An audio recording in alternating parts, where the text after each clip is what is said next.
Lebanon में घातक pager विस्फोटों में 1 दर्जन लोगों के मारे जाने के एक दिन बाद सशस्त्र समूह हिज़बुल्लाह द्वारा इस्तेमाल किए जाने वाले हाथ से पकड़े जाने वाले रेडियो बुधवार की दोपहर देश के दक्षिण में और राजधानी बेरूत के दक्षिणी उपनगरों में फट गए। कम से कम एक धमाका हिज़बुल्लाह द्वारा पिछले दिन मारे गए लोगों के लिए आयोजित अंतिम संस्कार के पास हुआ, जब समूह द्वारा इस्तेमाल किए गए हज़ारों पेजर देश भर में फट गए थे। केंद्रीय मंत्री अश्विनी वैष्णव ने कांग्रेस अध्यक्ष मल्लिकार्जुन खड़गे की एक राष्ट्र एक चुनाव पहल की आलोचना का जवाब दिया, जिसमें खड़गे ने प्रस्ताव को अव्यावहारिक और लोकतंत्र के साथ असंगत बताया। देश भर में एक साथ लोकसभा और राज्यसभा विधानसभा चुनाव कराने की योजना को केंद्रीय मंत्रिमंडल ने एक दिन में ही मंजूरी दे दी थी। खड़गे ने प्रस्ताव पर कड़ा विरोध जताते हुए कहा, हम इसके साथ नहीं हैं। एक राष्ट्र एक चुनाव लोकतंत्र में काम नहीं कर सकता।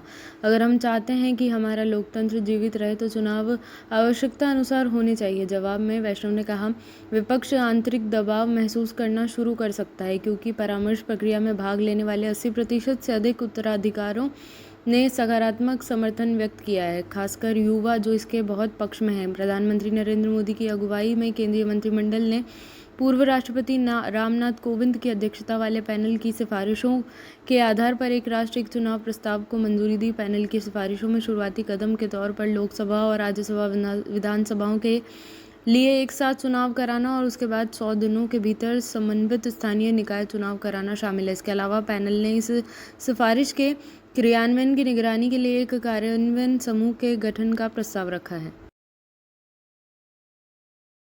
हाल ही में दुबई से लौटे मरीज के बीमारी के लक्षण दिखे और उसे मलप्पुरम के सरकारी मेडिकल कॉलेज अस्पताल में भर्ती कराया गया। उसके नमूने जांच के लिए भेजे गए, जिसमें बाद में एमपॉक्स संक्रमण की पुष्टि हुई। केरल की स्वास्थ्य मंत्री वीना जॉर्ज ने संवाददाताओं को बताया कि लौटने पर व्यक्ति को घर पर ही आइसोलेट कर दिया गया और एहतियाती कदम उठाए गए। एक जिला स्वास्थ्य अधिकारी ने कहा कि मरीज कुछ दिन पहले केरल पहुंचा था और बीमार पड़ने के बाद उसे पहले एक निजी अस्पताल में भर्ती कराया गया था। वहां से उसे मंजेरी मेडिकल कॉलेज में भर्ती कराया गया। यह संदेश होने पर कि यह मंकीपॉक्स का मामला हो सकता है, हमने उसके नमूने जांच के लिए कोझिकोड मेडिकल कॉलेज भेजे। नतीजों का इंतजार। चेचक से संबंधित वायरल बीमारी एमपॉक्स में त्वचा पर चकत्ते, बुखार और फ्लू जैसे लक्षण होते हैं।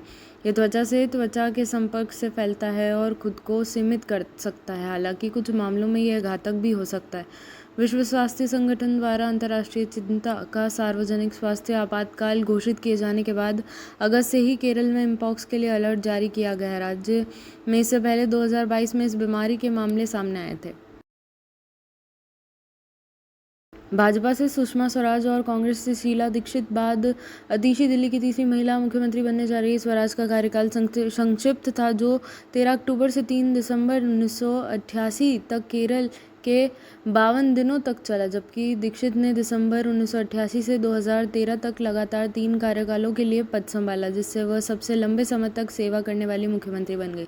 इन तीनों में आतिशी सबसे कम उम्र की होंगी। दीक्षित जब सीएम बनी तब उनकी उम्र 60 साल थी और स्वराज की उम्र 46 साल थी। हालांकि आतिशी दिल्ली के इतिहास में दूसरी सबसे कम उम्र की सीएम होंगी। शहर के पहले मुख्यमंत्री ब्रह्मा प्रकाश के बाद, जो लगभग 34 वर्ष के थे।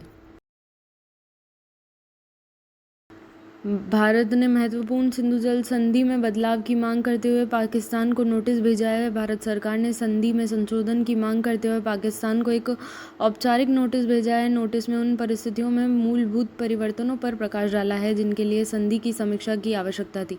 भारत ने जनवरी 2023 में भी पाकिस्तान को एक नोटिस भेजा था, जिसमें 1960 की संधि में संशोधन की मांग की गई थी। संधि के कार्यान्वयन में सहयोग करने में पाकिस्तान की विफलता के कारण यह नोटिस जारी किया गया था। 1960 में भारत और पाकिस्तान के बीच हस्ताक्षरित सिंधु जल संधि के अनुसार पूर्वी नदियों जल सतलुज, ब्यास और रावी का सारा पानी, जो सालाना लगभग 33 मिलियन एकड़ फीट भारत को अप्रतिबंधित उपयोग के लिए आवंटित किया जाता है। दूसरी ओर पश्चिमी नदियों अर्थात सिंधु, झेलम और चिनाब का अधिकांश पानी, जो सालाना लगभग 135 MF है, पाकिस्तान को आवंटित किया गया है। संधि भारत को विशिष्ट डिज़ाइन और संचालन मानदंडों के अधीन पश्चिमी नदियों पर रन ऑफ द रिवर परियोजनाओं के माध्यम से पनबिजली उत्पन्न करने का अधिकार देती है। पाकिस्तान को इन नदियों पर भारतीय पनबिजली परियोजनाओं के डिज़ाइन पर आपत्ति उठाने का अधिकार है। संधि के तहत पाकिस्तान को सिंधु जल निकासी प्रणाली में लगभग 80% पानी प्राप्त हुआ, जबकि भारत को सिंधु प्रणाली में कुछ 16.8 करोड़ एकड़ फीट पानी से लगभग 3.3 करोड़ आवंटित किया गया। वर्तमान में भारत सिंधु जल के अपने आवंटित हिस्से के 90% से थोड़ा अधिक का उपयोग करता है। भारतीय नौसेना द्वारा लीज पर लिया गया high altitude long endurance remotely piloted aircraft जो INS राजली एराकोडम से संचालित होता है, लगभग 1400 बजे एक नियमित निगरानी मिशन के दौरान तकनीकी खराबी का सामना करना पड़ा, जिसे उड़ान के दौरान रीसेट नहीं किया जा सकता।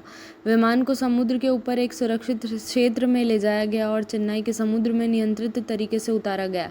OEM से विस्तृत रिपोर्ट मांगी गई। एक राष्ट्र एक चुनाव पर केरल के CM पिनाराई विजयन कहते हैं, एक राष्ट्र एक चुनाव की अवधारणा एक छिपा हुआ एजेंडा है जिसका उद्देश्य भारत के संघीय ढांचे को कमज़ोर करना और केंद्र सरकार को पूर्ण शक्ति प्रदान करना है। ऐसा लगता है कि भाजपा ने पिछले लोकसभा चुनावों में मिली असफलताओं से कोई सबक नहीं सीखा है। गृह मंत्री अमित शाह द्वारा सरकार के मौजूदा कार्यकाल के दौरान एकल चुनाव योजना लागू करने की घोषणा के तुरंत बाद केंद्रीय सरकार ने रामनाथ कोविंद समिति की रिपोर्ट को मंजूरी दे दी है। संघ परिवार भारत की चुनावी राजनीति को राष्ट्रपति प्रणाली की ओर से ले जाने का गुप्त प्रयास कर रहा है। एक राष्ट्र एक चुनाव का नारा भारतीय संसदीय लोकतंत्र की विविधतापूर्ण प्रकृति को खत्म करने के लिए गढ़ा है।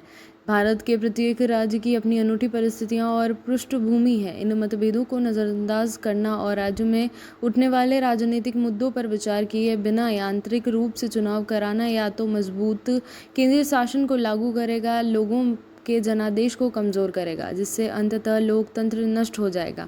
देश के लोकतांत्रिक समुदाय को भारत की संसदीय लोकतांत्रिक प्रणाली और भारत के मूल विचार को नष्ट करने के संघ परिवार के प्रयासों के खिलाफ खड़ा होना चाहिए। अमृतसर ग्रामीण पुलिस ने एक बड़ी सफलता हासिल करते हुए गांव कामसखे और गांव मंज में 2 अलग-अलग ऑपरेशन में 10 किलो हेरोइन जब्त की। पाकिस्तान से ड्रग्स की तस्करी के लिए ड्रोन का इस्तेमाल किया जाता था। आरोपी पाकिस्तान स्थित तस्करों से जुड़े हुए थे। NDPS एक्ट के तहत FIR दर्ज की गई और जांच की जारी है। असम राइफल्स के महानिदेशक लेफ्टिनेंट जनरल विकास लखेरा ने आज नई दिल्ली में राष्ट्रीय सुरक्षा सलाहकार अजीत डोभाल और भारतीय सेना प्रमुख जनरल उपेंद्र द्विवेदी से मुलाकात की। लेफ्टिनेंट जनरल लखेरा ने हाल ही में असम राइफल्स की कमान संभाली है। ओडिशा के राज्यपाल उत्कल विश्वविद्यालय के कुलाधिपति रघुदास और उनके सचिवालय ने विश्वविद्यालय के कुलपति को विश्वविद्यालय के एक वरिष्ठ प्रोफेसर द्वारा PG छात्रा के कथित यौन उत्पीड़न के मामले में तथ्यात्मक रिपोर्ट और की गई कार्यवाही की रिपोर्ट प्रस्तुत करने का निर्देश दिया है। RSS प्रमुख डॉक्टर मोहन भागवत कहते हैं, ऐसा कहा जा रहा है कि यह सनातन धर्म के उत्थान का समय है। यह हम देख रहे हैं, भारत के प्रति दुनिया का नज़रिया भी बदल रहा है।